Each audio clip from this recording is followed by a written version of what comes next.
Now, shortly after midnight, the Republican-controlled House voted on a measure to continue funding the federal government, but they tied the funding to a one-year delay in Obamacare.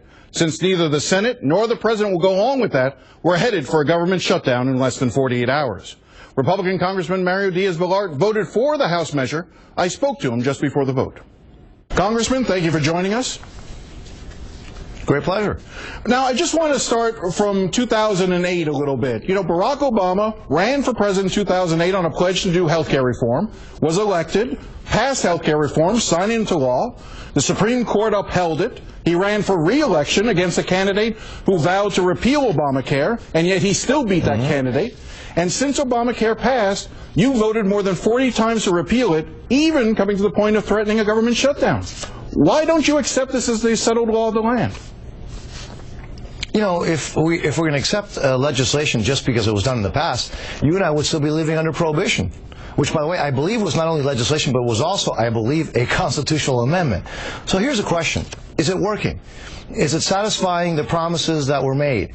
Let me just also give you some quotes. When the sponsor of the legislation in the Senate, Senator Baucus, says, I have it here, let me quote you.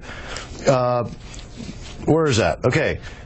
I just tell you, I just see a huge train wreck coming down. That was Senator Max Baucus. That was the sponsor of the legislation.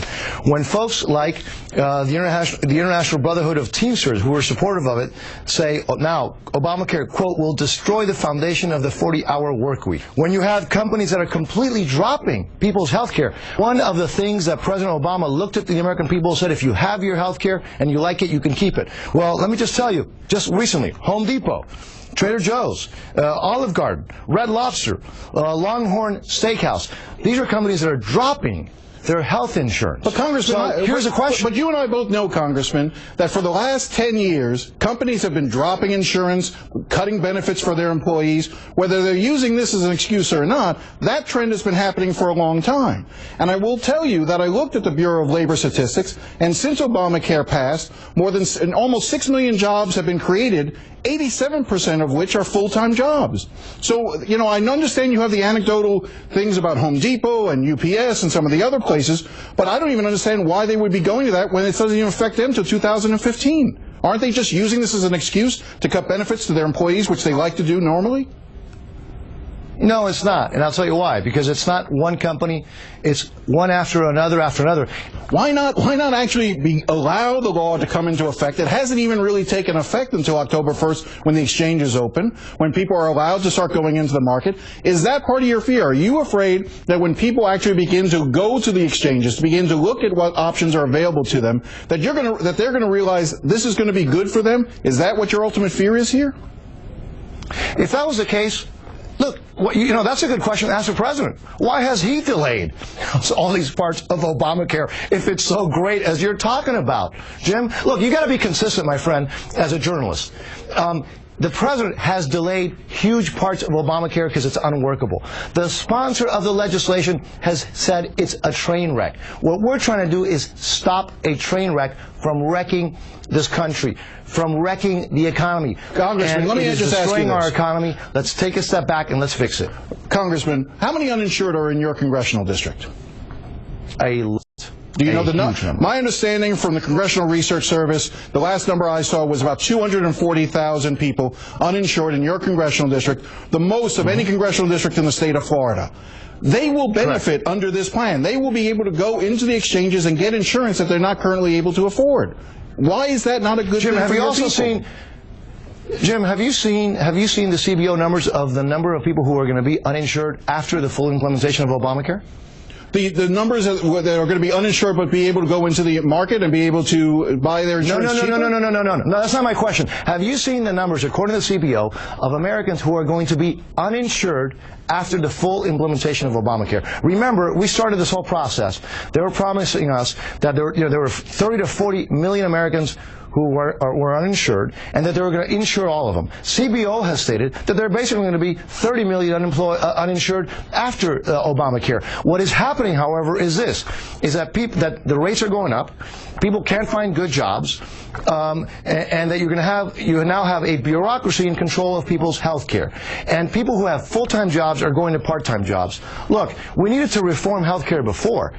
But what has happened is not a reform. What is happening is we have a system that is according to the sponsor of the legislation. This is not me you speaking. Said, first off, you said saying this. The sponsor saying it's a train wreck. I understand what Mike we shouldn't change said. it. We shouldn't fix it. I think there are things that can be fixed with the legislation. But that's the problem. Is the Republicans don't seem willing to work with the president to make changes. And I still haven't heard a decent plan from the Republicans how they would cover the uninsured. Well, those are good Democratic talking points, but they're just not accurate. Number one, I will refresh your memory. Do you not remember? You're a smart guy. Don't you remember when the president publicly said he will not negotiate with Republicans? He said that just a little while ago. Just to refresh your memory, I don't think it's in your Democratic talking points. The other thing that's in your Democratic talking points is the following: that we had multiple, and we still have multiple ideas and proposals, but then Speaker Pelosi brought this straight to the floor and did not allow one amendment. Now, what is your proposal? So tell me, what's the proposal? What's the proposal that the Republicans are putting forth that would cover the uninsured? Multiple proposals. We have multiple proposals. Tell me. Some of the things. Well, let me tell you. Well, some of the things are very, and by the way, I know that you don't get the Republican talking points, so you don't have those, you only have the Democratic talking points. Let me just throw you a couple of abbreviated issues.